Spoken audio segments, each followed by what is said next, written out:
2000s, England had what was known as their golden generation. My generation, which was called the golden generation, I don't know why, because we didn't win anything. Quite a few fans will swear by everything and die on a hill, saying that was their best chance to win a Euros and a World Cup. I mean, their talent really was at its peak. Rooney, Lampard, Gerrard, Scholes, and many more. However, I have to respectfully disagree. I mean, sure, they were an absolutely great squad with legends. The only problem was, well, other national sides had even better squads. France, Germany, Spain, Italy, the Netherlands, heck, maybe even Portugal, just to name European countries alone, had overall better squads and chemistry. As good as that English squad was, they never really came close. In the last 5 years, while this English squad might not have been better than their golden generation, the 2024 Euros was the best chance they ever had at winning their first major international trophy since 1966. But somehow, for the better part of over half a decade, what was perhaps the best window of opportunity for England to win a major tournament just had to be managed by Gareth Southgate. But as much criticism as he gets, there's actually quite a few that will come to his defense, claiming that he's arguably the best English manager to ever grace the FA. And I honestly can't understand it. I mean, this is the perfect explanation. When you look at Gareth Southgate's reign, do you go, well,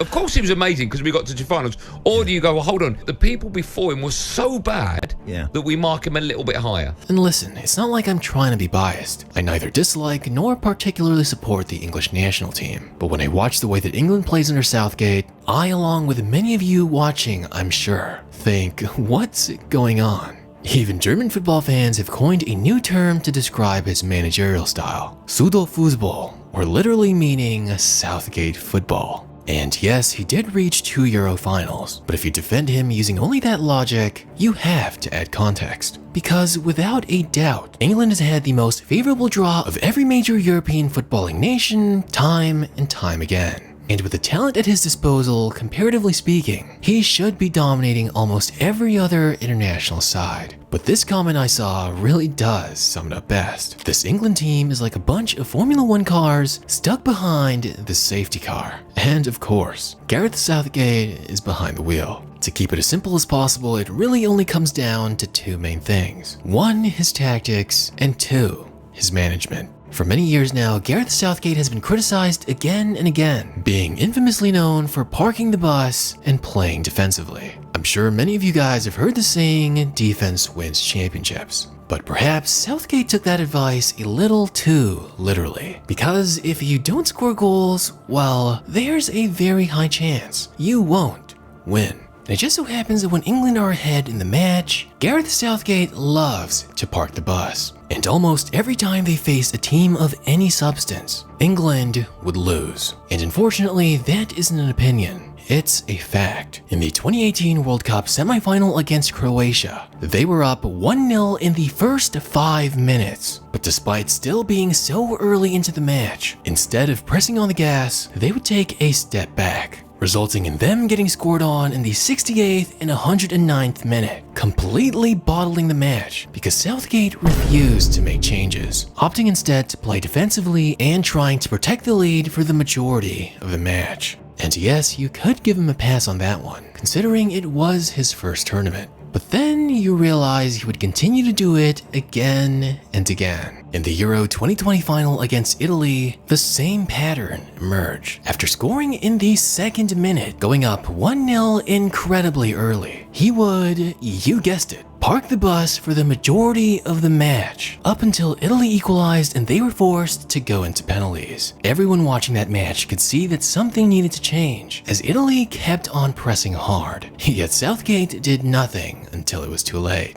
And for whatever reason, he would make the youngest and most inexperienced penalty takers take the final penalties for England, especially putting 23-year-old Bukayo Saka at the 5th and most crucial penalty taking position, where he would fail to convert. Besides parking the bus, Southgate has also been known as a long ball merchant, who for some reason refuses to utilize the Premier League strengths of build-up and link-up attack, which I'm sure you're all aware his technically skilled and quick midfield are more than capable of doing. England's opponents have also been considerably weaker, with arguably one of, if not the easiest path throughout every major tournament. And when they did come across a stronger side, rarely ever did they win. In the 2018 World Cup, they would be grouped with Tunisia and Panama, facing Colombia in the round of 16 and Sweden, who had narrowly just reached the quarterfinal in the first place, before choking the lead to Croatia in the semi-final. In the 2020 Euros, they were grouped up with the Czech Republic and Scotland, going on to challenge a German side in their weakest form in history during the round of 16, then matching up against Ukraine in the quarterfinal, then moving on to Denmark in the semi-final. And the 2022 World Cup was easily their easiest group, matching up against the United States, Iran, and Wales, before facing Senegal in the round of 16 and falling to France in the quarterfinal. But by far, simultaneously the worst and luckiest I've watched them was no other than in the 2024 Euros.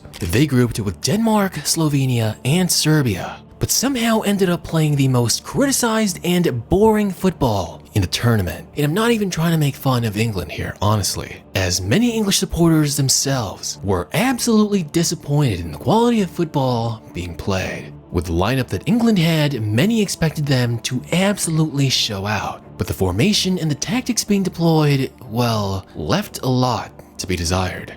But the funniest thing, somehow they still managed to advance by the skin of their teeth, from what looked like to many as divine grace alone, especially with those two last-minute miracle goals against Slovakia. But for those who actually watched the game, you were either 1, extremely disappointed and unimpressed with England's performance, or 2, stopped watching the match right before that miraculous comeback. And against Switzerland in the quarterfinals, they were struggling, and by some form of grace, they would last long enough to narrowly beat them in penalty shootouts. But in the semi-final against Netherlands in a fierce 1-1 match, Southgate would use all of his tactical wisdom in the 80th minute, when he would sub in Cole Palmer and Ollie Watkins, only for Watkins to score the game-winning goal in the final minute of the match. Just an incredible move and 200 IQ adjustment from Southgate. Just kidding, that was complete luck. And I don't think a single person actually believes that he made those changes to try to win the game with just 10 minutes left and not add those two in to get ready for another possible penalty shootout.